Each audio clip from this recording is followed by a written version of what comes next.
student in entrepreneurship. But today, Delacy will be presenting sustainable technology.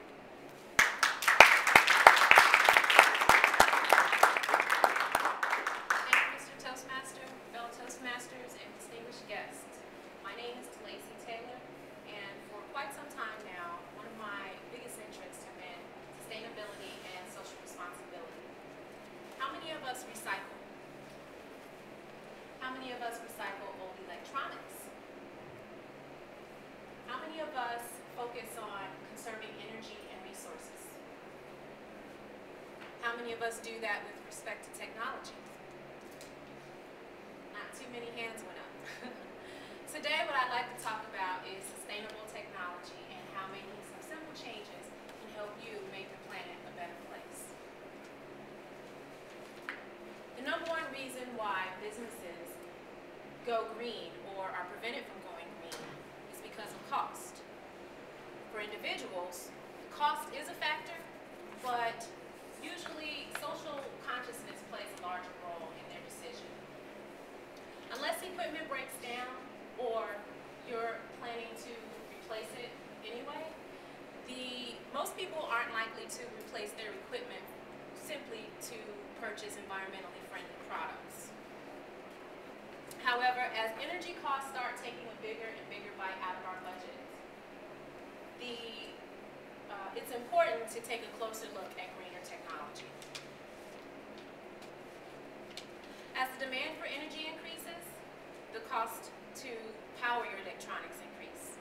As the cost of oil increase, the cost to make the plastic that creates the technology increase. Therefore, operational efficiency is key. To gauge your impact on the environment, it's important for you to know how much power you're consuming.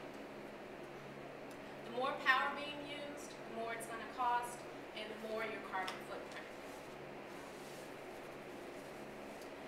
Reducing power, your power usage, isn't the only way to gauge your impact on the environment.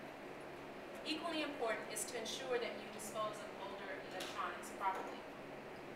According to the Environmental Protection Agency, Americans throw out more than 2 million tons of consumer electronics.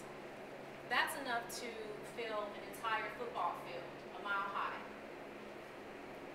Think about the old analog TVs that we all just got rid of to replace with the high-definition televisions. What about your cell phones, your PCs, and your laptops that you replace every 2 years? When these electronics break down, they release toxins and mercury into the air.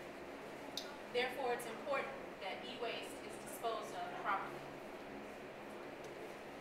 from other garbage and make sure that you recycle or refurbish it properly.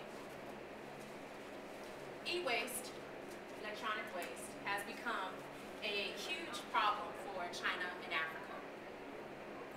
Did you know that the U.S. ships 80% of its e-waste to China?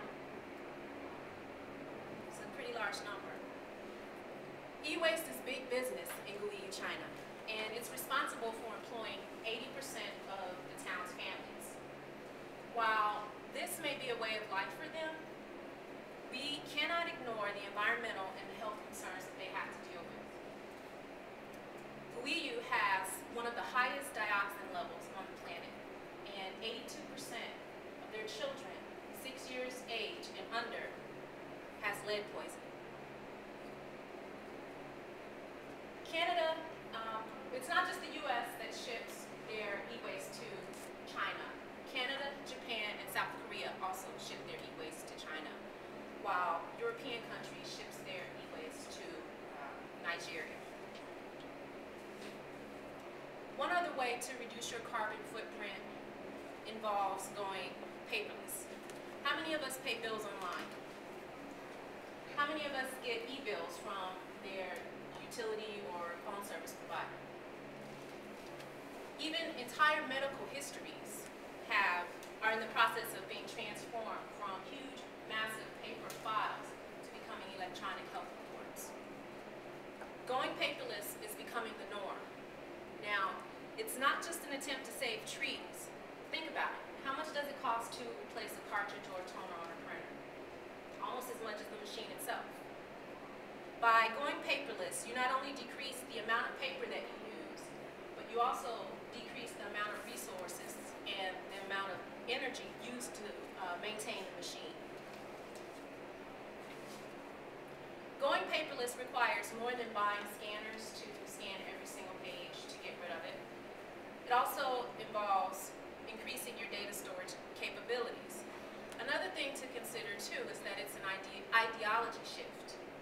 Once you decide that you will adopt some of these simple practices, one caveat is to get your household involved and to stress the benefits of transitioning to more sustainable practices. Understand that the transition won't happen overnight.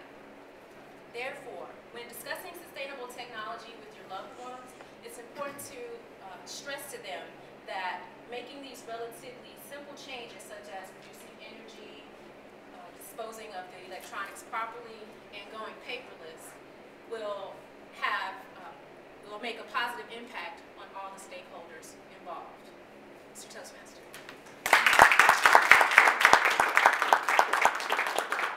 Thank you, Delacy. Very informative.